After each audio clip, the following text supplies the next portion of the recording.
ನಮಸ್ಕಾರ ಎಲ್ಲರಿಗೂ, welcome back to the channel. ಇವತ್ತು ನಾನು ಅಕ್ಷತನವರ ಮನೆಗೆ ಬಂದಿದ್ದೇನೆ. ಅವರ ಅಮ್ಮ ನಮ್ಗೆ ಹಯಗ್ರೀವ ಮಡ್ಡಿ ಮಾಡುವುದನ್ನ ಹೇಳಿಕೊಡ್ತಾರೆ. ನಮಸ್ತೆ.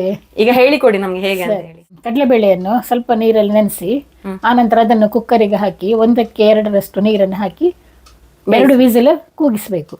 ಇದು ಕಡಲೆಬೇಳೆ ನೆನೆಸಿ ಸ್ವಲ್ಪ ನೆನೆಸಿಟ್ಟಿದ್ದೇನೆ.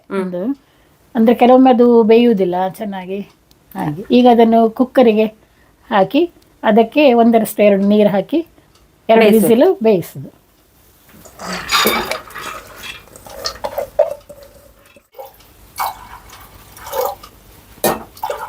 ಕಡಲೆಬೇಳೆ ಚೆನ್ನಾಗಿ ಮುಳುಗಬೇಕು ಅದರಲ್ಲಿ. ಈಗ ಕುಕ್ಕರು ಆಫ್ ಬಂದ್ ಮಾಡಿ ಗ್ಯಾಸ್ ಆನ್ ಮಾಡ್ತೇನೆ. ವಿಸಿಲ್ ಹಾಕಿ ಈಗ ಕುಕ್ಕರ್ ವಿಸಿಲ್ ಕೂಗುವವರೆಗೆ ಗೇರು ಬೀಜ ದ್ರಾಕ್ಷಿ ಅದನ್ನೆಲ್ಲ ಒಂದು ಫ್ರೈ ಮಾಡಿಟ್ಕೊಳ್ಳುವ. ಈಗ ಮೊದಲಿಗೆ ತುಪ್ಪ ಹಾಕಿ ಅದು ನೀರಾದ ಮೇಲೆ ಫಸ್ಟಿಗೆ ಗೇರು ಬೀಜ ಹಾಕ್ತೇನೆ.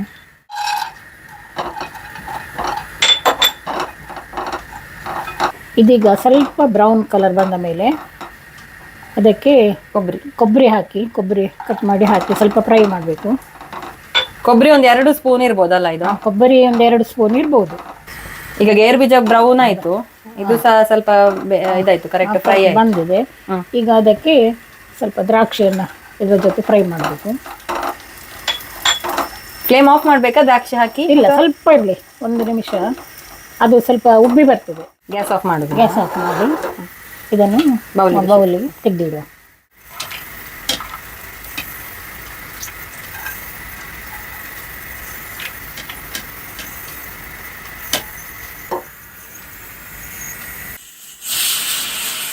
ಬೇಳೆ ಆಯ್ತಾ? ಬೇಳೆ ಬೆಂದಿತ್ತು.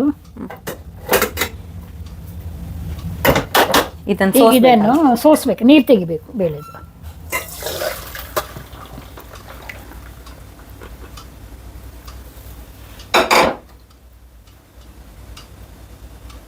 ಇಷ್ಟು ಅಲ್ಲ, ಅಂದ್ರೆ ತುಂಬಾನು ಬೇಯಬಾರ್ದು. ಈಗ ಬೆಲ್ಲವನ್ನು ಸ್ವಲ್ಪ ನೀರು ಹಾಕಿ ಪಾಕ ಮಾಡಿ.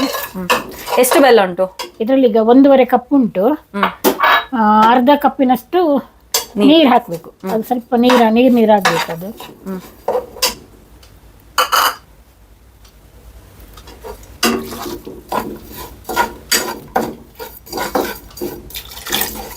ಅಂದ್ರೆ 1.5 ಕಪ್ ಇದ್ದು ಬೆಲ್ಲಕ್ಕೆ 1/4 ಕಪ್ ನೀರು. ಅದನ್ನ ಆಮೇಲೆ ಸೋಸ್ಲಿಕ್ಕೆ ಉಂಟು.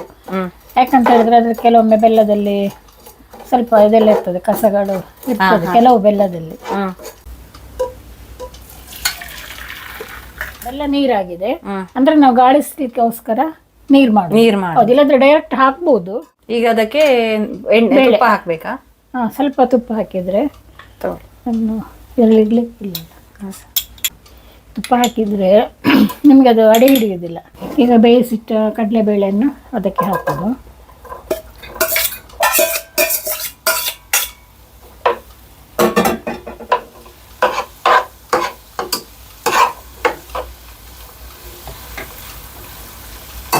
ಸೋಸಿಟ್ಟ ಬೆಲ್ಲ ನೀರನ್ನು ಹಾಕೋದು.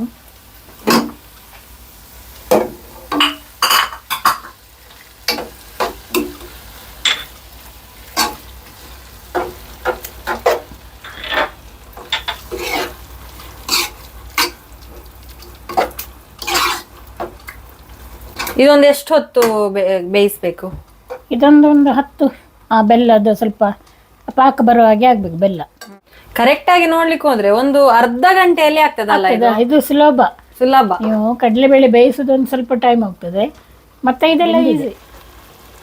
ಇದಕ್ಕೆ ಪರಿಮಳಕ್ಕೆ ಲವಂಗ ಹಾಕಬೇಕು.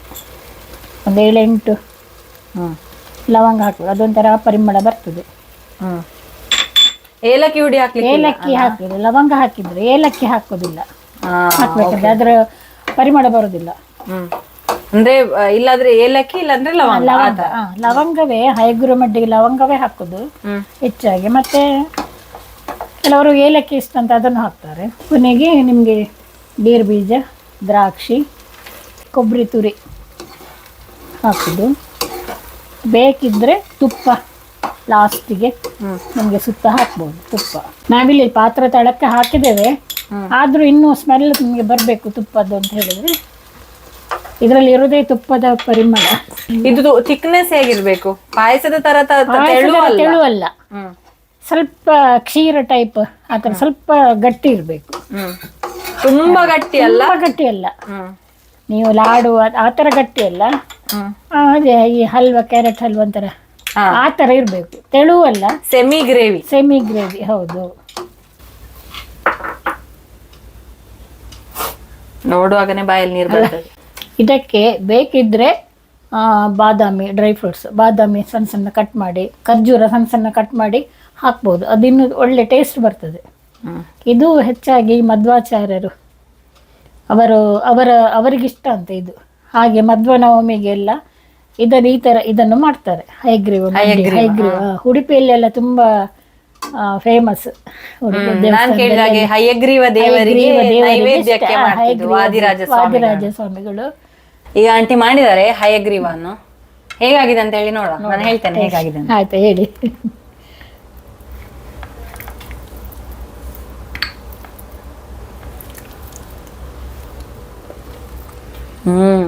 ಸೂಪರ್ ಆಗಿದೆ, ಸೂಪರ್ ಆಗಿದೆ, ಸೂಪರ್ ಆಗಿದೆ.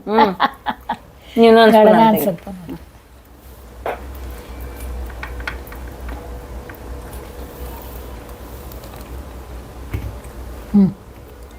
ಸರಿಯಾಗಿದೆ. ಅದ್ರದ್ದು ಇದು ಸಹ ಕರೆಕ್ಟ್, ಬೆಲ್ಲದ್ದು ಸ್ವೀಟ್ನೆಸ್ ಸಹ ಕರೆಕ್ಟ್ ಉಂಟು. ಈ ತರ ಹಯಗ್ರೀವವನ್ನ ನಿಮ್ಮ ಮನೆಯಲ್ಲಿ ಸಹ ಮಾಡಿ ನೋಡಿ, ಹೇಗಾಗಿದೆ ಅಂತ ಹೇಳಿ ನಂಗೆ ಕಮೆಂಟ್ ಬಾಕ್ಸ್ ಅಲ್ಲಿ ಹೇಳಿ. ಈ ವಿಡಿಯೋ ನಿಮ್ಗೆ ಇಷ್ಟ ಆಗಿದ್ರೆ ನನ್ನ ಚಾನಲ್ಗೆ ಸಬ್ಸ್ಕ್ರೈಬ್ ಮಾಡಿ, ಲೈಕ್ ಮಾಡಿ, ಶೇರ್ ಮಾಡಿ, ಕಮೆಂಟ್ ಮಾಡಿ. ನಾನು ನಿಮ್ಗೆ ಏನು ಸಿಗ್ತೇನೆ ನನ್ನ ಮುಂದಿನ ವಿಡಿಯೋದಲ್ಲಿ. ಅಲ್ಲಿ ತನಕ take care, bye bye, Ram Ram.